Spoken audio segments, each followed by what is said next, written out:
Okay बच्चों, तो हम आज स्टार्ट कर रहे हैं अपना न्यू चैप्टर। सेकंड बुक का फर्स्ट चैप्टर है रे ऑप्टिक्स। तो इस चैप्टर में लाइट रे के बारे में पढ़ेंगे। रे मीन्स लाइट रे। So it is a branch of science which deals in rectilinear propagation of light. Light हमें पता है सीधी सीधी चलती है, रेक्टिलिनियर प्रोपोगेशन होता है लाइट का। तो उसके बिहाफ पर अगर आप ऑब्जेक्ट को मिरर के सामने रखते हैं तो कहाँ पर इमेज बनेगी, मिरर फार्मूला क्या है, ये सब हम पहले इस चैप्टर में पढ़ेंगे। तो इसमें पहला टॉपिक है हमारा रिफ्लेक्शन। रिफ्लेक्ट होने की प्रॉपर्टी। तो लाइट में कोई भी पॉलिश सरफेस है, मान लीजिए आपके पास एक मीडियम है, ट्रांसपेरेंट मीडियम, और उसकी एक साइड आपने पॉलिश कर दी और इसके सामने हमने कोई ऑब्जेक्ट को रखा है। अब उसकी इमेज बनानी है। तो हमारे पास में पहले रिफ्लेक्शन का रूल है angle i equal to angle r. ये रिफ्लेक्शन का फर्स्ट लॉ है, एंगल आई हमेशा एंगल आर के इक्वल होगा। ये इंसिडेंट एंगल है, means angle between normal and incident light ray. ये रिफ्लेक्शन एंगल है, means angle between normal and reflected light ray. तो इनके बीच में ये जो दोनों एंगल है बराबर होते हैं। और सेकंड है कि जो इंसिडेंट लाइट रे है, नॉर्मल है और रिफ्लेक्टेड लाइट रे है, वो एक ही प्लेन में होते हैं तीनों। ये इसका सेकंड रूल है। जैसे आपने यहाँ पर मान लीजिए इस तरह से कोई लाइट डाली ऐसे यहाँ पर, तो वो लाइट ऐसे नहीं जाएगी, वो ऐसे जाएगी। मतलब रिफ्लेक्टेड लाइट, नॉर्मल और इंसिडेंट लाइट रे तीनों एक प्लेन में लाई करते हैं। ये इसके लिए ज़रूरी है। तो रिफ्लेक्शन के दो लॉज हैं, पहला angle i equal to angle r है और दूसरा incident light ray, normal and reflected light ray all lie in a same plane. अपना नेक्स्ट टॉपिक है कि आपके पास कोई भी बड़ा ऑब्जेक्ट है और उसकी प्लेन मिरर से हमें रिफ्लेक्शन देखना है कि प्लेन मिरर में उसकी इमेज कैसे बनेगी। तो एक बड़ा ऑब्जेक्ट है, तो बड़े ऑब्जेक्ट की इमेज बन रही है, लेकिन हम नहीं बना सकते। हमें क्या करना पड़ेगा, उसे छोटे छोटे पॉइंट ऑब्जेक्ट्स में डिवाइड करना पड़ेगा। तो बहुत सारे पॉइंट्स आपने यहाँ मार्क कर लिए। अब आपने टॉप वाला एक पॉइंट ले लिया, इसकी इमेज बनानी है। तो एक आपने यहाँ पर कोई भी इंसिडेंट लाइट रे, नॉर्मल, मतलब ये मिरर जो है इस पर आपने इंसिडेंट करा दी। यहाँ नॉर्मल बनाया, नॉर्मल और इंसिडेंट लाइट रे के बीच में एंगल आई है और इतना ही एंगल बना के आर बन गया। अब दूसरा आपने यहाँ से कोई रे चलाई, यहाँ भी चला सकते हो, कहीं और भी चला सकते हो। मैंने मान लो यहाँ चला दी, ये नॉर्मल बनाया, ये एंगल इंसिडेंट बढ़ा है तो इसका रिफ्लेक्शन एंगल भी बड़ा होगा, ये इधर रिफ्लेक्ट हो गई। अब ये दोनों रियल रिफ्लेक्टेड रे हैं। अगर ये रियल में कट करेंगी तो रियल इमेज फॉर्म होगी। अगर रियल में कट नहीं करेंगी तो हम यहाँ से अगर देखें ऐसे आई लगा के, तो ये पीछे से आती हुई महसूस होगी, हमें कहीं पीछे से आ रही है। तो if you will see this ray, it appears to come from backward of the mirror. वो कहीं पीछे से आती हुई दिखाई देगी, क्योंकि इतनी शार्प ये यहाँ पर मुड़ी है कि हम इसको इधर नहीं देख सकते, हम सामने देख रहे हैं कि वहाँ से कहीं से आ रही है। और ऐसे ही ये बी पॉइंट की इमेज बन गई बी डैश। नेक्स्ट पॉइंट से भी दो रे चलाएंगे, उसकी इमेज यहाँ बन जाएगी। उसके नेक्स्ट पॉइंट से चलाएंगे, रे यहाँ बन जाएगी। नेक्स्ट पॉइंट से लाएंगे, उसकी रे यहाँ बन जाएगी। तो ए डैश बी डैश पूरी इमेज बन जाएगी। और ये जो इमेज है वो इक्वल इन साइज़ होगी और ये वर्चुअल इमेज है, मतलब इससे रियल में नहीं कर सकते हम। ये वर्चुअल इमेज है हमारी और इक्वल इन साइज़ है। देखिए इसके आगे हम स्फेरिकल मिरर्स पढ़ेंगे, क्योंकि स्फेरिकल मिरर हमारे कोर्स में है। स्फेरिकल मिरर का मतलब स्फेयर का पार्ट। आपने एक स्फेयर लिया और उसका कोई पार्ट आपने कट कर दिया, तो वो स्फेयर का पार्ट है, इसलिए इसे स्फेरिकल मिरर कहते हैं। अब मान लीजिए आपने यहाँ पर पॉलिश कर दी सरफेस,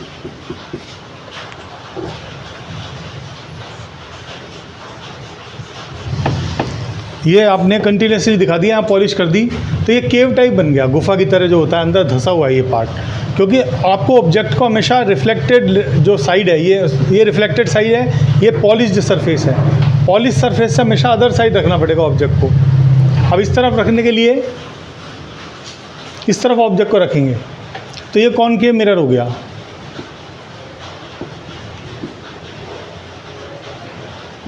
कॉनकेव मिरर, यार ऐसा मिरर जो स्फेयर का पार्ट है दैट इज़ कॉनकेव मिरर, धंसा हुआ है इसलिए कॉनकेव मिरर है। ठीक है, इसको कन्वर्जिंग मिरर भी बोलते हैं, क्योंकि ये रे को कन्वर्ज करता है। इसका सेंटर पॉइंट ये, इसे कहते हैं पोल ऑफ द मिरर। इसको आपने जिस स्फेयर से काटा वो स्फेयर ये था, इसका सेंटर ऑफ कर्वेचर, ये सेंटर ऑफ कर्वेचर है।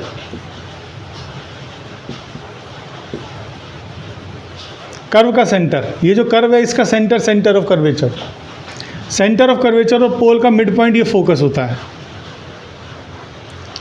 और इसके बिहाफ पे हम पहले ये देखेंगे कि कौन कौन सी स्टैंडर्ड रे हैं जिसकी हेल्प से हम इमेज बना सकते हैं। वो सारी की सारी rays angle i equal to angle r को फॉलो अप करेगी।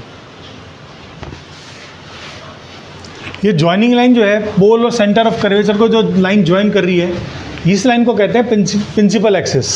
ये प्रिंसिपल एक्सिस है। अब मान लीजिए आपको कोई इमेज बनानी है, तो इमेज के लिए हमें कम से कम 2 रे चाहिए।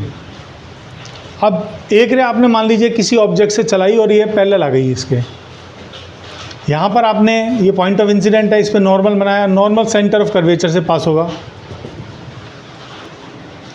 और ये एंगल आई हो गया।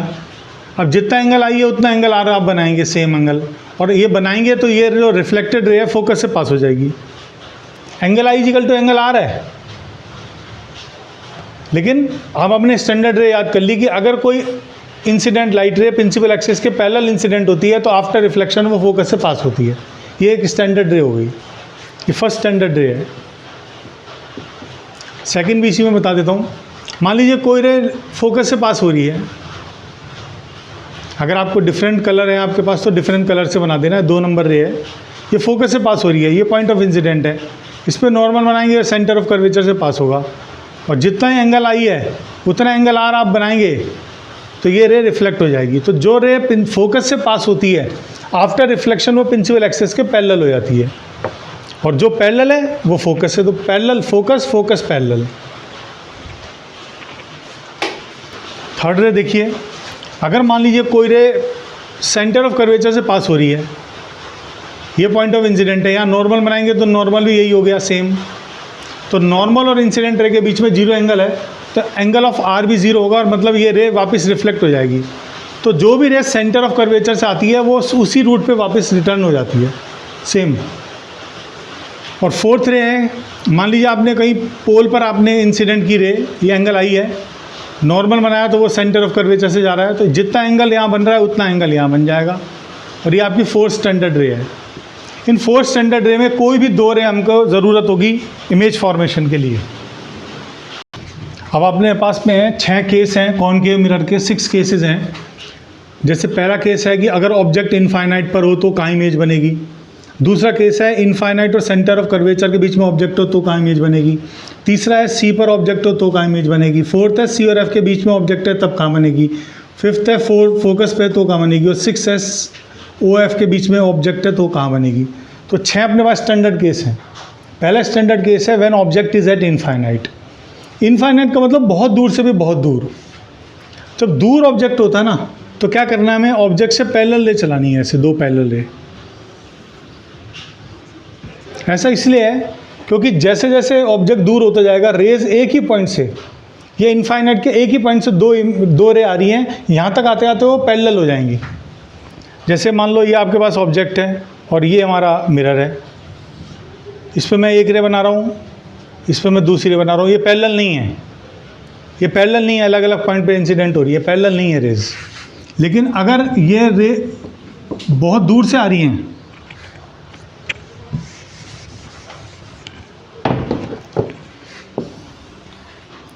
एक ही पॉइंट से, एक रे पैरेलल आई और दूसरी रे हमारी पोल पे आई, तो अब थोड़ा सा पार्ट आप काट के देख लो, ये पैरेलल लग रहा है। तो जब भी ऑब्जेक्ट दूर होता जाएगा रेस पैरेलल होती जाएंगी, और इनफाइनाइट पे तो एकदम पैरेलल दिखानी है रेस को।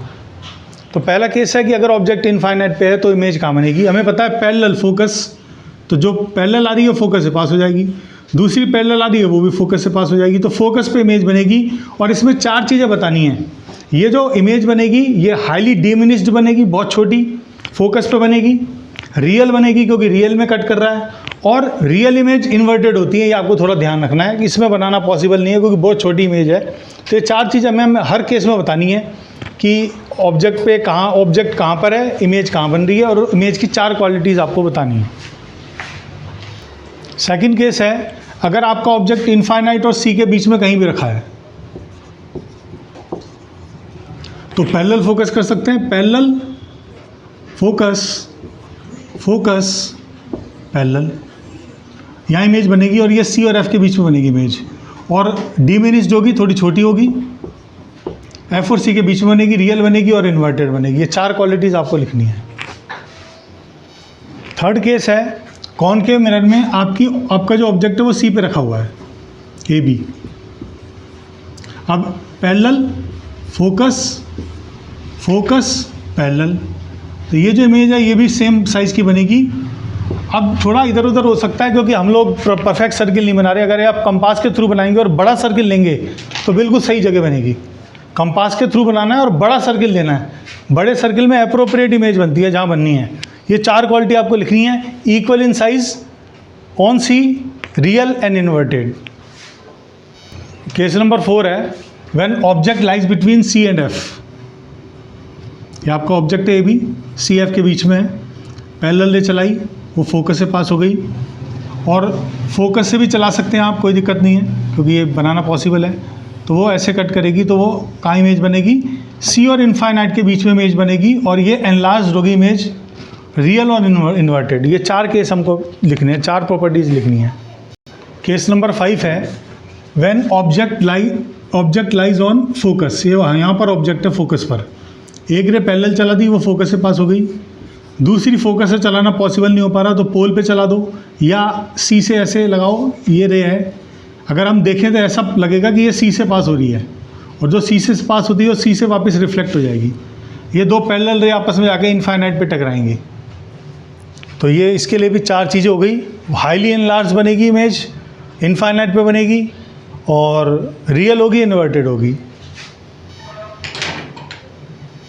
और देखिए इसका लास्ट केस है when object lies between F and P. F और पी के बीच में है, तो एक पैरेलल रे चला दी, वो तो फोकस से पास हो गई, और दूसरी रे आप इस पर पोल पे बना सकते हो, पोल पे बना दी, मान लीजिए ये कोई एंगल है, इतना एंगल यहाँ बनाओगे तो ये ऐसे बनेगी। ये रियल रेज का आपस में कट ही नहीं करेंगी क्योंकि ये आगे विड्थ इनकी इंक्रीज़ होती जा रही है, तो इनको पीछे अगर हम एक्सटेंड करेंगे तो पीछे ये कट करती हुई दिखाई देगी, और यहाँ पर इमेज बनेगी बी की बी डैश पर, तो ये पूरी इमेज बनेगी। अब ये इमेज इरेक्ट है, वर्चुअल है, लार्ज एनलार्ज्ड है, और बिहाइंड द मिरर है। अब कॉन्वेक्स मिरर के 2 केस पढ़ने हैं। कॉन्वेक्स मिरर में 2 ही केस होते हैं। पहला केस है कि ऑब्जेक्ट अगर इनफाइनाइट पर है, इनफाइनाइट पे है तो पैरेलल ले चलाएंगे, वो पैरेलल ले कहाँ से पास होगी, फोकस से।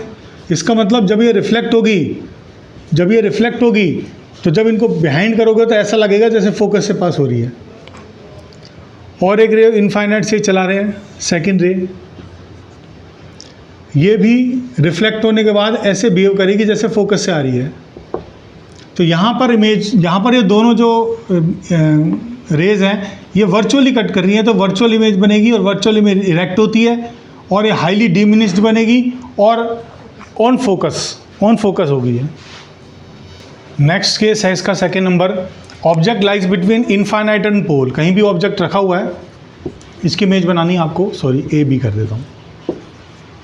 अब इससे एक रे चलाई पैरेलल, वो कहाँ से जाएगी, फोकस से, लेकिन फोकस क्या है, वर्चुअल है यहाँ पे, तो फोकस से वर्चुअली पास होती हुई दिखाई देगी। दूसरी फोकस से पास करा दो, ये ऐसा लग रहा है कि ये फोकस से जाके टकराएगी, लग रहा है ऐसा कि ये फोकस से जाके टकराएगी, तो ये क्या होगी, पैरेलल हो जाएगी। तो पैरेलल फोकस पैरेलल। अब ये दोनों रे रिफ्लेक्टेड रेज हैं, इनकी विड्थ आगे इधर इंक्रीज हो रही है, तो इनको पीछे एक्सटेंड करेंगे तो ये यहाँ पर जाके इमेज बनेगी इसकी, ए डैश बी डैश। और इस इमेज के लिए हमें 4 चीज़ें वही लिखनी है। ये डिमिनिश्ड है, पोल और फोकस के बीच में है, वर्चुअल है, और इरेक्ट है। अब हम लोग साइन कन्वेंशन रूल्स के बारे में पढ़ेंगे। ये जो रूल्स हैं ये न्यूमेरिकल्स में भी यूज़ होते हैं, और वैसे भी आपको आने चाहिए। अगर पूछ लिया जाए फोकल लेंथ पॉजिटिव या नेगेटिव, तो इसी रूल से होती है। मान लीजिए कॉनकेव मिरर ले लिया हमने, ये पॉलिश सरफेस है, इधर ऑब्जेक्ट रखा, ऑब्जेक्ट से आपने कोई रे चलाई, तो ये डायरेक्शन पॉजिटिव होगी हमेशा, मतलब direction of incident light ray is always positive. पहला रूल है, direction of incident light ray is always positive. Second, all distances are measured from pole. हमेशा डिस्टेंस पोल से मेज़र करेंगे। अगर आपके पूछ लिया जाए कि भाई सेंटर ऑफ कर्वेचर से फोकस के बीच में डिस्टेंस बताओ, हम कहेंगे नहीं, हम तो पोल से डिस्टेंस बता सकते हैं। पोल से फोकस के बीच की डिस्टेंस को फोकल लेंथ कहते हैं और पोल से सी के बीच के डिस्टेंस को आर कहते हैं, capital R, radius of curvature. तो सारी डिस्टेंस हमेशा पोल से हो जाती है। ऑब्जेक्ट डिस्टेंस पोल से होगी, इमेज डिस्टेंस पोल से होगी, फोकल लेंथ पोल से होगी, रेडियस ऑफ कर्वेचर पोल से होगी। All distances are always measured from pole. अब पॉजिटिव डायरेक्शन में अगर आप चल रहे हो तो पॉजिटिव लाइन लिखनी है, पॉजिटिव उसके लिए लगाना है, और अपोजिट डायरेक्शन में चल रहे हो तो नेगेटिव साइन यूज़ करना है। मतलब इंसिडेंट राइट रे पॉजिटिव हो गई। अगर आप पोल से एफ के बीच में डिस्टेंस बता रहे हैं तो ये पी से एफ की तरफ चलेंगे तो फोकल लेंथ नेगेटिव आएगी इसकी। और कॉन्वेक्स मिरर के केस में फोकल लेंथ इसकी इधर होती है, तो कॉन्वेक्स मिरर के केस में फोकल लेंथ पॉजिटिव हो जाएगी, क्योंकि वो पॉजिटिव डायरेक्शन में, पोल से फोकस की तरफ चलेंगे हमेशा। थर्ड रूल है कि above the principal axis object positive है, मतलब कोई भी चीज़ आपको मेजर करनी हो, चाहे वो इमेज हो चाहे ऑब्जेक्ट हो, अबव प्रिंसिपल एक्सेस पॉजिटिव लेंगे, बिलो प्रिंसिपल एक्सेस नेगेटिव लेंगे।